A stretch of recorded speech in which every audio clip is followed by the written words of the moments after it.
ஸ்ரீமதே ராமானுஜாய நமக. தினம் ஒரு திவ்ய பிரபந்தம் தொடரிலே இன்றைக்கு 1746வது பகுதி. மறைவர மதிநலம் அருளப்பெற்ற ஆழ்வார்களுள் கடைசியானவரும் கலியன் என்று அனைவராலும் அழைக்கப்பட்டவரும் திருவரங்கத்துக்கு மதில் கட்டியவரும் தான் இருந்த காலத்திலே தினமும் 1008 வைணவர்களுக்கு அன்னதானம் செய்தவருமான திருமங்கை நாட்டுக்கு மன்னனான திருமங்கை ஆழ்வார் அவர் அருளிச் செய்த பெரிய திருமொழியை அனுபவித்து வருகிறோம். அதிலே 9ஆம் 10 3 திருமொழிகள் நிறைவு செய்து இன்று 4ஆம் திருமொழிக்குள் நுழைய வேண்டும். இந்த 4ஆம் திருமொழியும் கூட 3ஆம் திருமொழியைப் போலவே திருப்புல்லாணி திவ்ய தேசத்தை மங்களாசாசனம் செய்யக்கூடிய திருமொழியாகும். அதனுடைய ஒரு முன்னுரையை இப்பொழுது பார்க்கலாம். திருப்புல்லாணியை சென்றடைய வேண்டும் என்ற எண்ணம் கொண்டு அதற்கு கால்கள் நடக்க மறுத்ததனால் தளர்ந்து சோறு உண்ண வந்தவன் சோற்றிலே குறை ஒன்றினை கண்டு அந்த சோற்றை உண்ண நினைக்காமல் வயிறு நிரம்பி இருக்கிறது, பசி இல்லை என்று வெளிப்படையாக தம் உள்ள கருத்தை மறைத்து கூறி அமையுமா போலே ஒரு வீட்டுக்கு செல்கிறோம். அங்கே சாப்பாட்டிலே ஏதோ ஒரு குறைவு இருக்கிறது. அதை பார்த்தவன், அதை தெரிந்து கொண்டவன் அதை சொல்லாமல் ஒரு டீசன்ட் பிஹேவியர் என்று சொல்வார்கள் அல்லவா, அதுபோல் எனக்கு வயிறு நிறைவாக இருக்கிறது, எனக்கு பசி இல்லை, அதனால் வேண்டாமே, சாப்பாடு வேண்டாம் என்று மறைத்து சொல்லுவது போல இங்கே நாம் புல்லாணி எம்பெருமான் தொடர்பாக செய்ததையெல்லாம் அழகாக நிறைவேற்றிவிட்டோம் என்று வெளிப்படையாக ஆழ்வார் தமது உள்ள கருத்தினை மறைத்து கூறிய இத்திருமொழி கண்ணால் கண்ட பறவைகளை தூது விடுவது, முன்னே இருப்பவர்கள் தான் துன்பப்படுவதற்கு முன்னே முற்காலத்திலே இருந்தவர்கள் தாங்கள் துன்பப்படுவதற்கு உதவியாயிருந்த, துன்பப்பட்ட காலத்திலே உதவியாயிருந்த திறத்தை சொல்வது, உறவினர்கள் கூறும் நற்செய்திகளை கேட்க மனமில்லாத தன் நிலைமையை சொல்லுவதாக செல்கிறது. முன் திருமொழியிலே புல்லாணியை தொழ முடிவு செய்தவள் அங்கே போய் அனுபவிக்க கூடாதோ, தூதுகளை ஏன் அனுப்ப வேண்டும் என்றால் ஆற்றாமை மிகுதியால் போக மாட்டாதிருக்க உதவும் தோழியும் மௌனமாயிருக்க வேறு வழியில்லாமல் தூது விடுதல் முதலியனவற்றை செய்கிறாள். கண்ணில் கண்ட பறவைகளை தூது விடுவது, முன்காலத்தில் இருந்தவர்கள் துன்பப்பட எம்பெருமான் அவர்களுக்கு உதவியதை சொல்லுவது, உறவினருடைய இன்சொற்களை கேளாதபடியான நிலைமை பிறந்தது. இப்படியாக இந்த திருமொழி முழுக்க அமைந்திருக்கிறது. இங்கே திருப்புல்லாணி திவ்ய தேசத்திலே மூலவர் ஆதி ஜெகநாதன் தெய்வச் சிலையார் நின்ற திருக்கோலம், சக்கரவர்த்தி திருமகன் தர்பசயனம் கிழக்கு நோக்கிய திருக்கோலம், தாயார் கல்யாணவல்லி பத்மாசனி என்ற 2 தேவியர், உற்சவர் கல்யாண ஜெகநாதன், தீர்த்தம் மொத்தம் 10 தீர்த்தங்கள் உள்ளன. சக்கர தீர்த்தம், வருண தீர்த்தம், ஹம்ச தீர்த்தம், தருண தீர்த்தம், ஆதிசேது முதலான பல. தல விருட்சம் அஸ்வத்த விருட்சம் அதாவது அரச மரம். விமானம் கல்யாண விமானம். மொத்தம் 7 விமானங்கள் இந்த கோவில் திருப்புல்லாணியிலே அமைந்திருக்கின்றன. காட்சி கண்டவர்கள் அஸ்வத்த நாராயணன், புல்லர், சமுத்திரராஜன். சென்ற 3ஆம் திருமொழியின் முன்னுரையிலே நாம் இந்த திருத்தலத்தின் சிறப்புகளை அடுத்த திருமொழியிலே, அதாவது 4ஆம் திருமொழியின் முன்னுரையில் அனுபவிக்கலாம் என்று ஏற்கனவே சொல்லியிருந்தோம். அதன்படி இந்த திருத்தலத்தின் சிறப்புகள் சிலவற்றை இப்பொழுது பார்க்கலாம். கடற்கடவுள் தன் பத்தினியோடு ராமனை சரணடைய அவனுக்கு மோட்சம் அளித்த தலம் திருப்புல்லாணி. புல்லவர், கண்ணுவர், சமுத்திரராஜன், வீடனன் போன்றோர் எம்பெருமானை இந்த இடத்திலே சரண் புகுந்து பரமபதம் பெற்றதால் இது ஒரு சரணாகதி திருத்தலம். சரணாகதி தத்துவத்துக்கு 108 திவ்ய தேசங்களில் இதுதான் மிகவும் முக்கியத்துவம் வாய்ந்தது. ராமபிரானே சரணாகதி செய்த திருத்தலமாகையால் இது சிறப்பு வாய்ந்தது எனலாம். வால்மீகி ராமாயணம், துளசி ராமாயணம், மகாவீர சரிதம், ரகுவம்சம் போன்ற நூல்களில் இந்த தலம் குறிக்கப்படுதல் இதன் தொன்மைக்கு சான்று.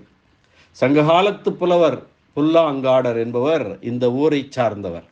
இந்த ஊரின் பெயரை வைத்தே அவரை விழித்தமை புல்லாங்காடர், புல்லாணி அல்லவா, புல்லாங்காடர் என்று அவரை விழித்தமை இந்த ஊரின் தொன்மை புகழுக்கோர் சான்றாகும். அதாவது சங்ககாலத்து புலவர் புல்லாங்காடார் இருந்திருக்கிறார். அப்போதே அவருடைய பெயர் இந்த திருத்தலத்தின் பெயரால் இருக்கிறது என்றால் அதற்கு முன்னர் காலத்திலிருந்து திருப்புல்லாணி தலம் இருந்திருக்கிறது. திருப்புல்லாணி தலத்தின் பெருமை அதனால் அமைகிறது. திருப்புல்லாணியின் தலவிருஷமாய் அமைந்திருக்கக்கூடிய அரச மரம் அஸ்வத்தம் எனப்படுகிறது. மிக சக்தி வாய்ந்தது. லக்ஷ்மி அரச மரத்தில் உரைகிறாள் என்றும், மரங்களில் நான் அரச மரமாயிருக்கிறேன் என்று, அஸ்வத்த சர்வ விக்ஷானாம் என்று கீதையிலே கண்ணன் கூறியது இதன் சிறப்பை விளக்கும். புத்திரப்பேர் இல்லாதவர்கள் சேதுவிலே நீராடி இத்தலத்தில் உள்ள மூர்த்தியை வணங்கி இங்குள்ள தெய்வாம்சம் பொருந்திய அரச மரத்தின் அடியில் நாகப்பிரதிஷ்டை செய்து பால் பாயசம் அருந்தினால் புத்திரப்பேர் உண்டாகும் என்பது புராண வரலாறு. இந்த தலத்தை பற்றி திருஞான சம்பந்தர் அணையில் சூழ் கடல் அன்றடைந்து வழி செய்வதன் என்றும், அணையில் சூழ் கடல் அன்று அடைந்து வழி செய்தவன், அந்த கடலை அடைத்து இலங்கைக்கு வழி செய்தவன் ராமபிரான் என்று சொல்ல. அணையில் என்றால் புல்லணையில், புல்லாணியில் என்று பொருள் என்று திருஞான சம்பந்தர் கூறியிருக்கிறார். கடலிடை மலைகள் தம்மால் அடைத்த மால்களும் முற்றி என்று தம் பதியங்களிலே இது திருநாவுக்கரசர் சொன்னது. கடலிடை மலைகள் தம்மால் அடைந்த மால்களும் முற்றி என்று சொல்லியிருக்கிறார் திருநாவுக்கரசர். ஆக இப்படி சைவ சமய குறவர்கள் அவர்கள் பாடல்களிலும் அவர்களுடைய பதியங்களிலே இந்த செய்தி சொல்லப்பட்டிருக்கிறது, இந்த திருத்தலம் புகழப்பட்டிருக்கிறது என்பதை உய்த்துணரலாம். தர்பசயனராமன் ரசாயன சத்து பொருந்திய சக்கர தீர்த்தம், இந்த இரண்டுமே இந்த தலத்தின் தனி சிறப்பாகும். தர்பசயனம், ராமன் கடல் கடவுளை சரணாகதி அடைந்து எனக்கு இலங்கைக்கு செல்வதற்கு வழி வேண்டும் என்று கடல் அரசனான வருணனை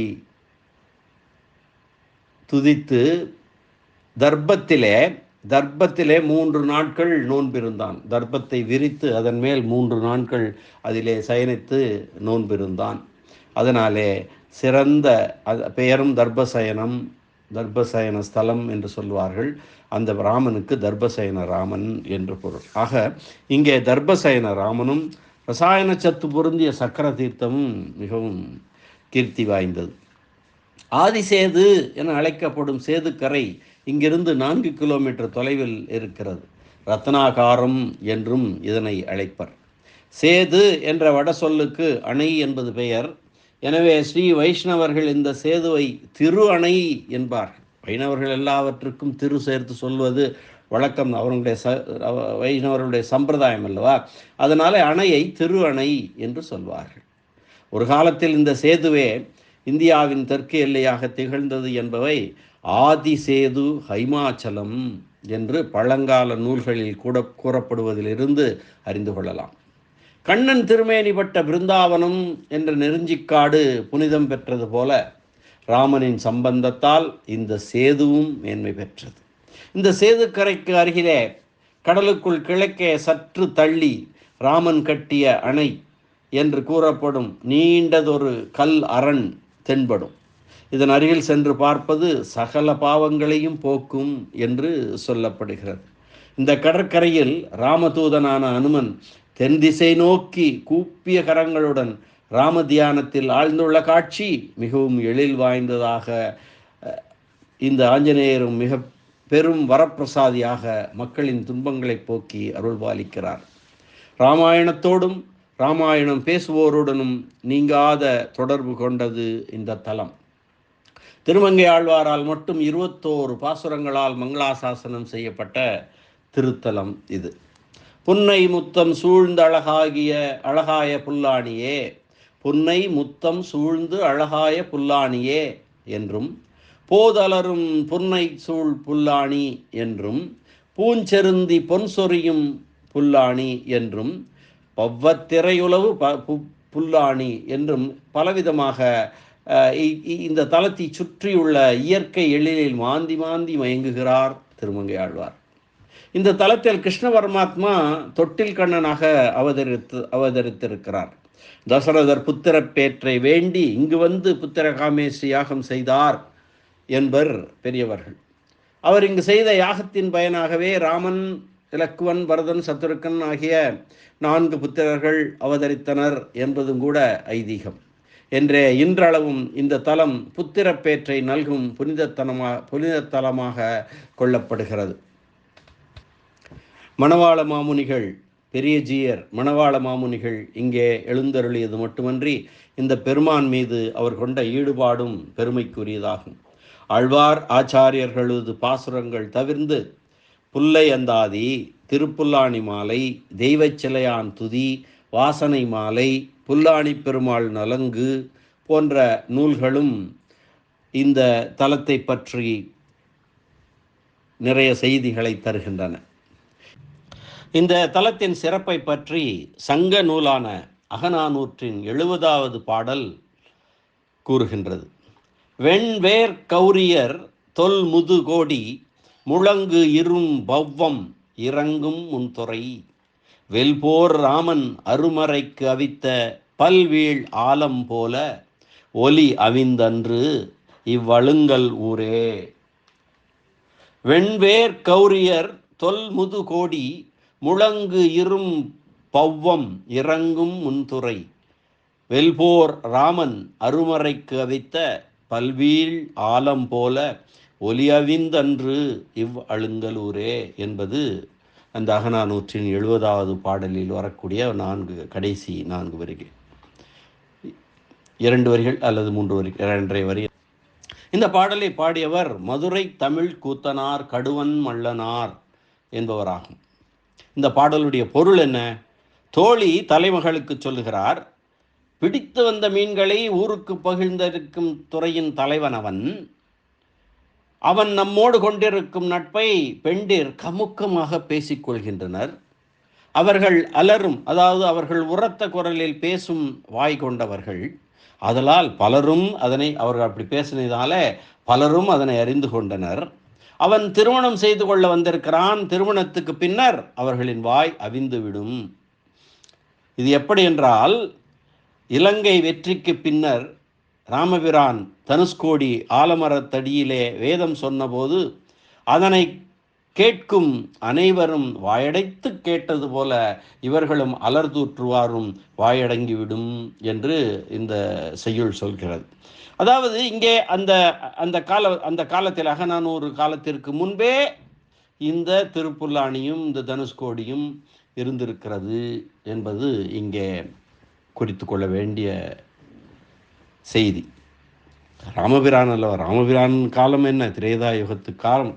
அதற்கு அந்த ராமாயணமும் எல்லாம் அந்த காலத்திலும் தொடர்ந்து இருந்திருக்கிறது என்பது இந்த செய்தி. ராமநாதபுரம் சேதுபதி சமஸ்தானத்தின் சேதுபதிகள் தொன்று தொட்டு இந்த திருத்தலத்திற்கு ஆற்றும் தொண்டு அவர்தம் பெருமையை வரலாற்றோடு இணைக்கும் சிறப்பை பெற்றதாகும். ரத்னாகாரம் எனப்படும் இந்த சேதுவை, ராம சேதுவை கண்ணுற்றவர்களுக்கு பாவங்கள் இல்லை என்று ராமபிரானே தெரிவித்துள்ளதாக சொல்லப்படுகிறது. திரு அணை காண அருவினை இல்லை என்று சொல்வார்கள் பெரியவர்கள். திரு அணை காண அருவினை இல்லை, பாவங்கள், அருவினை என்றால் பாவம் என்று பொருள், பாவங்கள் இல்லை. இதன் மேன்மையை கம்பர் சொல்லுவார், மெய்யின் ஈட்டத்து இலங்கையர் மேன்மகன் மெய்யின் ஈட்டிய தீமை பொறுக்கலாது. மெய்யின் ஈட்டத்து இலங்கையர் மேன்மகன் மெய்யின் ஈட்டிய தீமை பொறுக்கலாது. ஐயன் ஈட்டிய சேனை கண்டு அன்பினால் ஐயன் ஈட்டிய சேனை கண்டு அன்பினால் கையை நீட்டிய தன்மையும் காட்டுமால். அது கையை நீட்டி காட்டிக் கொண்டிருக்கிறதாம். எது? அந்த அணை, சேது அணை. என்ன சொல்லுகிறார்? ஐயனே, குபேரனது புண்ணியத்தால் முதலில் நான் அழகாக படைக்கப்பட்டேன். இலங்கை சொல்லுகிறது, குபேரனது புண்ணியத்தால் முதலில் நான் அழகாக படைக்கப்பட்டேன். பின்பு தனது தவம மகிமையாலே ராவணன் வந்து குடியேறினான். அவன் நீண்டு வாழ்ந்தான். நாளடைவில் அரக்கர்கள் பல கொடுஞ்செயல்கள் செய்து இங்கு பாவச்சுமை ஏறிவிட்டது. இனிமேல் என்னால் பொறுக்க முடியாது. நீ விரைவில் வந்து தீமை போக்கி என்னை புனிதமாக்கி அருள் என்று ராமனை நோக்கி லங்காதேவி கையை நீட்டி நின்றது போல இந்த அணை சேது காட்சியளிக்கிறது என்பதை கம்பன் தன்னுடைய ராமாயணத்திலே காட்டுகிறான். அற்புதமான பாடல். அடுத்து, நாங்கள் மணலில் சிறுவீடு கட்டி விளையாடி கொண்டிருக்கிறோம் எம்பெருமானே. நீயோ அன்று கடலை திருத்தி அணை கட்டி விளையாடினாய். உன் பொற்பாதங்களின் மேன்மையை உலகர் உணர முடியாது. ஓ மாகடல் வண்ணனே, நீ உன் தேவிமார்களுடன் வந்து நாங்கள் கட்டி கொண்டிருக்கும் இந்த மணல் வீடுகளை மிதித்து ஆடி சிதைக்க மாட்டாயா என்று கேட்கிறார் எம்பெருமானை பார்த்து ஆண்டாள் தம் நாச்சியார் திருமொழியில. ஓத மாகடல் வண்ணா, உன் மணவாட்டிமாரோடும் சூழரும் சேது பந்தம் திருத்தினாய் எங்கள் சிற்றில் வந்து சிதையலே என்று நாச்சியார் திருமொழியிலே அற்புதமாக கூறுகிறார் ஆண்டாள் நாச்சியார். திருமழிசை ஆழ்வார் அவர் சேதுவின் வரலாற்றையே தெளிவாக பேசி போகிறார். இது இலங்கை ஈடழிய கட்டிய சேது. இது இலங்கை ஈடு அழிய கட்டிய சேது. இது விலங்கு வாலியை வீழ்த்தது. இது இலங்கை தான் ஒடுங்க வில்லுடங்க தன்தார் ராவணனை ஊனொடுங்க எய்தான் உகப்பு என்று நான்முகன் திருவந்தாதியிலே அற்புதமாக திருமழிசை ஆழ்வார் அந்த சேது கட்டிய விவரத்தையெல்லாம் சொல்கிறார். ராமன் வாலியை கொன்றதனால் ராமனுக்கு உதவ வந்த வானர சேனையினாலே கட்டப்பட்டது இந்த சேது. ராமன் வாலியை கொல்லாமல் இருந்தால் அந்த சேனை ராமனுக்கு கிடைத்திருக்காது, வானர சேனை கிடைத்திருக்காது. அதனாலே அந்த வானர சேனையினால் கட்டப்பட்டது இது. அதற்கு காரணமாக வாலியை வீழ்த்துவதற்கு இதுவே முன்னோடியாக இருந்தது. பின்னால் நடக்கப் போகிறது சேது அரண் கட்டப்படுவது. அதற்கு முன்னோடியாக இருந்தது வாலிவதம். அடுத்து இலங்கையை அழிப்பதற்காக கட்டப்பட்ட சேது ராவணனை ஒடுக்குவதற்காக ராமன் உகப்போடு வீறுநடை ஓட ஏதுவாய் அமைந்தது என்று சொல்கிறார் திருமங்கை ஆழ்வார். இந்த சேதுவை மங்களாசாசனம் செய்கிறார். இந்த இருவரின் மங்களாசாசனங்களையும் பார்த்தார் குலசேகர ஆழ்வார். ஆஹா, சேதுக்கரைக்கு இப்படி ஒரு மங்களாசாசனம் தந்துள்ளனரே, நாமும் இதனை மங்களாசாசனம் செய்ய வேண்டாமா என்று சிந்தை கொண்டார். இவர்கள் விட்டுவிட்ட ஒன்றை சேர்த்து, அதாவது சேது அணையை கட்டுவதற்கு அணில்கள் செய்த பேருதவியை நினைத்து குரங்குகள் மலைகளை தூக்கி கொண்டு அத்துடன் கடலில் குதித்து தம்மை குளிப்பாட்டி கொண்டு ஓடியும் ஆடியும் புரண்டும் ஒரு பாதையை அமைத்தன.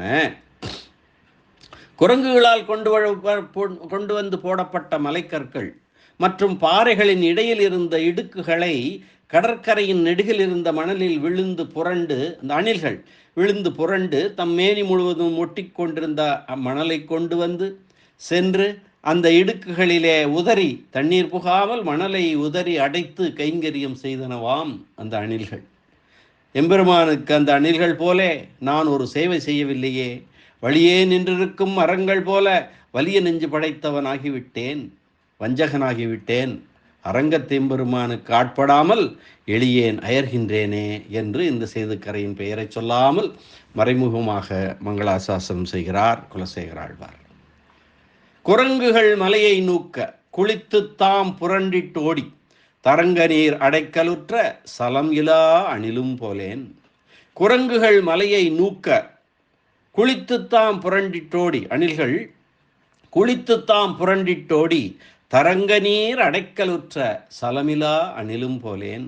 மரங்கள் போல் வலிய நெஞ்ச வஞ்சனானேன், நெஞ்சு தன்னால் அரங்கனார்க்கு ஆட்செய்யாதே அழியத்தேன் அயர்க்கின்றேனே என்று திருமாலையிலே குலசேகர ஆழ்வார் அற்புதமாக தந்திருக்கிறார். இந்த விதமாக சேது அணையும் ஆழ்வார்களின் மங்களாசாசனங்களை பெற்றதனால் திருப்புல்லானி திவ்ய தேசத்தை தரிசித்து பின் இந்த சேதுக்கரைக்கு வந்து சேது அணை இருக்கும் திக்கை பார்த்து தொழுது கடல் நீராடி செல்வார்கள் பக்தர்கள்.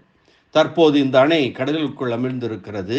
இங்குள்ள மீனவர்கள் தமது சிறு சிறு படகுகளிலே கடலுக்குள் சென்று மூழ்கியுள்ள இந்த அணை அருகே பக்தர்களை அழைத்து சென்று காட்டி வருகிறார்கள். எத்தனையோ ஆயிரக்கணக்கான ஆண்டுகளுக்கு முன்னால் நடந்த இந்த நிகழ்வினை, அதாவது சேது அணை கட்டப்பட்ட நிகழ்வினை சமீபகால விஞ்ஞானம் உறுதி செய்திருக்கிறது. ஆம், விண்வெளியில் உலகை சுற்றி கொண்டிருக்கும் விண்வெளி கலம் ஒன்று இந்த சேது அணையை முழுவதுமாக படம் பிடித்து காட்டி நம் புராணம் கூறுவது யாதும் பொய்யல்ல மெய்யே என்று காட்டியிருக்கிறது. நம் முன்னோர்கள் முட்டாள்கள் அல்ல என்றும் நிரூபணம் செய்திருக்கிறது. வீடனன் சரணாகதிக்கு வந்துள்ளதை ராமபிரானுக்கு தெரிவித்து அவனுக்கு அடைக்கலம் கொடுத்தருள வேண்டும் என்ற பாவனையில் சிரம் தாழ்த்தி வாய் புதைத்து நிற்கும் அனுமனின் தோற்றம் மனமுருக வைக்கிறது. இதுபோன்ற ஆஞ்சநேயரை மற்ற திவ்ய தேசத்தில் காண்பது அரிது.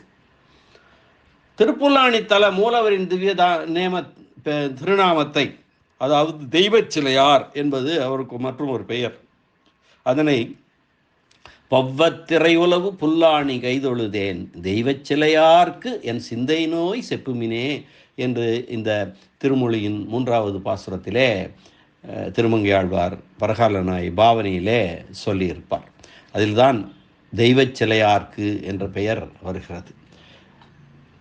இத்தலத்து எம்பெருமானின் பெயரை இந்த பாசுரத்தில் மட்டுமே தான் குறிப்பிட்டிருக்கிறார் என்பதை நாம் தெரிந்து கொள்ளலாம்.